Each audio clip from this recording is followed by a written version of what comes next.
Barangay Ginebra Fanatics ka rin ba katulad ko? Pa-like and share naman dyan at kung pwede pakisubscribe na rin. Maraming salamat.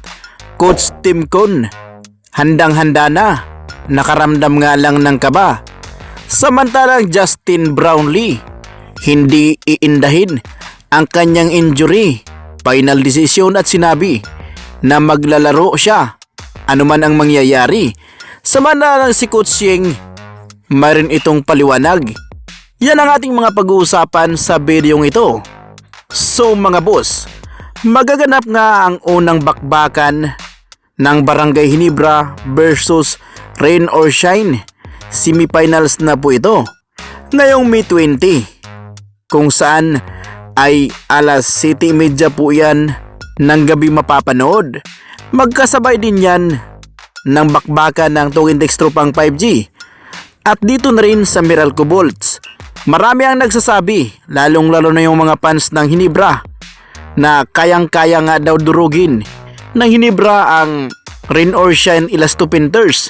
Well, para sa aking obserbasyon mga boss, kaya naman ng Barangay Ginebra pero talagang mapapalaban sila ng gusto. Ngunit marami din ang nagsasabi sa kabilang bracket naman na panigurado sure ball Tugintex nga daw umano ang makapasok sa finals. At marami ding gusto, lalo na yun ng mga fans ng Tugintex, na sure ball daw ng Tugintex ang magkampiyon sa conference na ito. Kahit sino nga daw makabakbakan, kahit Rain or Shine o Barangay Ginebra. Well, tingnan na lang natin kung talaga bang makapagkampiyon ang Tugintex Tropang 5G dahil di kalibre ang dalawang kupunan na itong Rain or Shine at Ginebra. Kung sino yung makapasok sa kanila, panigurado mahihirapan din ang Tugintex Tropang 5G dahil sa dalawang kupunan na ito ay tinalo na nga ng Rain or Shine at Barangay Ginebra ang Tugintex sa elimination round na ito. Samantalang Justin Brownlee, grabe, talagang good news ito dahil ayon sa kanya, hindi niya nga daw umano iindahin ang kanyang injury. Napakasisiw, talagang maglalaro siya anuman ang mangyayari. Well mga boss, alam naman natin si Justin Brownlee, sanay talaga ito maglalaro kahit may injury ito. Ditong nakaraan niya ay laglag nga yung kanyang hinlalaki ay naglalaro pa rin. Ngayon pa kaya na sinabi niya na hindi naman daw umano ganun kalala. Sa katunayan ay makakalakad pa nga ito ng napakayos.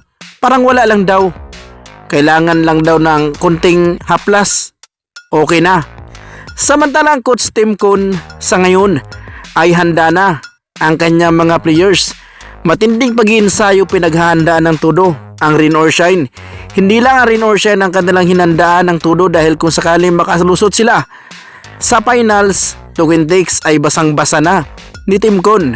Kaya sa ngayon ay todo ensayo sila dahil ibang klase ating matutunghayan sa semifinals na ito. Kung pwedeng siruhin ang Rain or Shine ay sisiruhin na nga daw nila. Mas maganda yun.